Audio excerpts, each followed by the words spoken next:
បាទជំរាបសួរបងប្អូនបាទសូមនិយាយរឿងតាក់ទងនឹង Power BI បាទសួរថាបងប្អូនជាហៅថា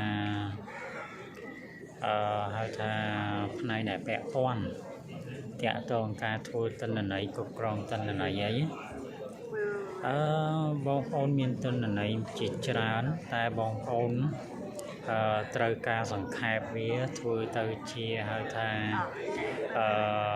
ទៅជា report ទៅជា dashboard អីបាទបងប្អូនត្រូវការហៅថាកម្មវិធីមួយដើម្បីធ្វើឲ្យបងប្អូនងាយស្រួលក្នុងការមើលក្នុងការហៅថា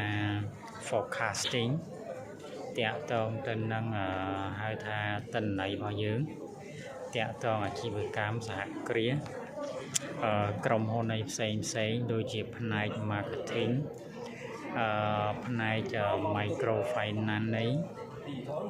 អាហ្នឹងយើងជាហៅថាចំណុចមួយបាទអញ្ចឹងបងប្អូនប្រកបណាស់ច្បាស់ជាត្រូវការភាពងាយស្រួលមួយដែលបងប្អូនដែលជាថ្នាក់ដឹកនាំដូចជា CEO manager head office ចង់និយាយថាផ្នែក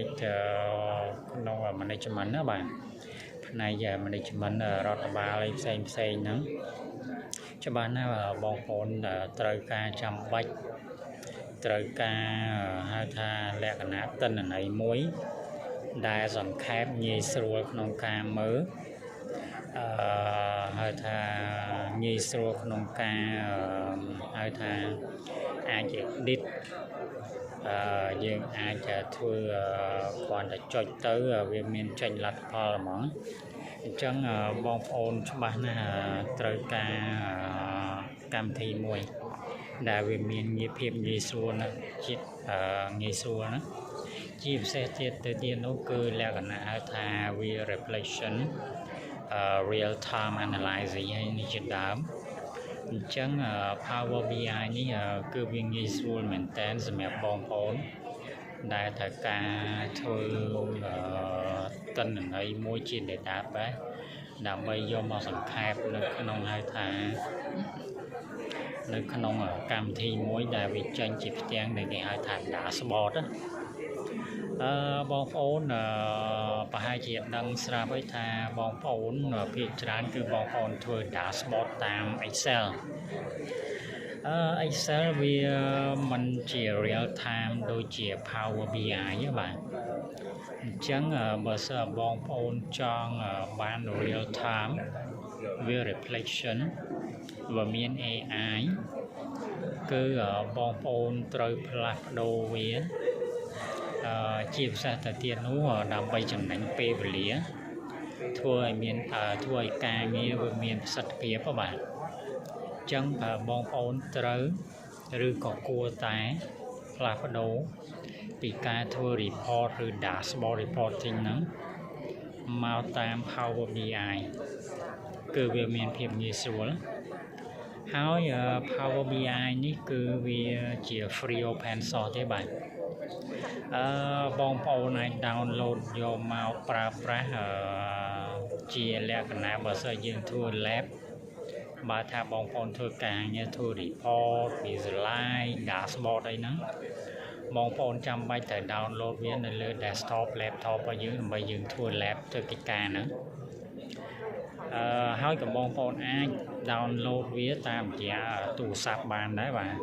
យើង install វាតាមគេហៅថា Google Play ឬក៏គេហៅថាស្អីគេបើសិនយើងតាម Android យើង download វាចូលក្នុងទូរស័ព្ទរបស់យើង iOS ក៏យើងប្រើបានដែរបាទយើងអាច download វាតាមកម្មវិធីទូរស័ព្ទហ្នឹងបាទយើងប្រើវាតាមទូរស័ព្ទគឺយើងអាចឆែកមើល report បានតែបើសិនបងប្អូនចង់ធ្វើជា lab ធ្វើកិច្ចការងារធ្វើ report ធ្វើ dashboard visualize ហ្នឹងបងប្អូនចាំបាច់ត្រូវធ្វើជាមួយនឹង laptop ឬ computer chẳng với chỉ free open source thế bạn chẳng mong ôn đam bay miền ca nghiêm miền sự nghiệp mong ôn tự tay là phát đầu vì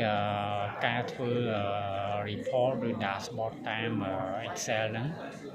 cứ mong ôn là tự mua với tự Power BI bạn cứ về miền sự nghiệp láng bạn hai bóng phong mình thấy đôi nhom vậy nó cứ về chỉ free và free open source bạn giờ ai vô về mọi thở free bạn đấy bạn còn là tha là việc pra vía bóng phong từ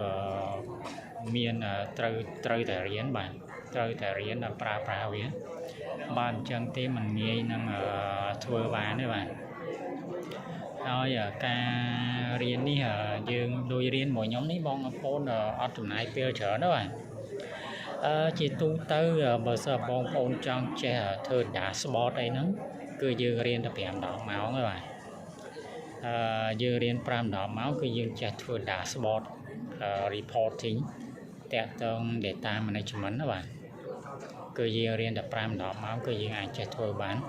đại cái nón pram đỏ máu nó cứ dư riêng về miền là dark miền visualize miền report trong cái cứ dashboard đang ấy bạn chân dư riêng là bèn đỏ máu cứ ai thôi cái càng nghe bạn chân nhung xôm vậy tập bản năng bao con trợn bạn ở trên một tiết bông ôn ai chụp nét đồng nhung bán tam là gì ạ đôi chìa telegram rồi cả lấy tù sắp dương free consultant đó bạn bông ôn miên chụp đó lấy ai xô bán bạn chân nhung xôm chọn tập bản năng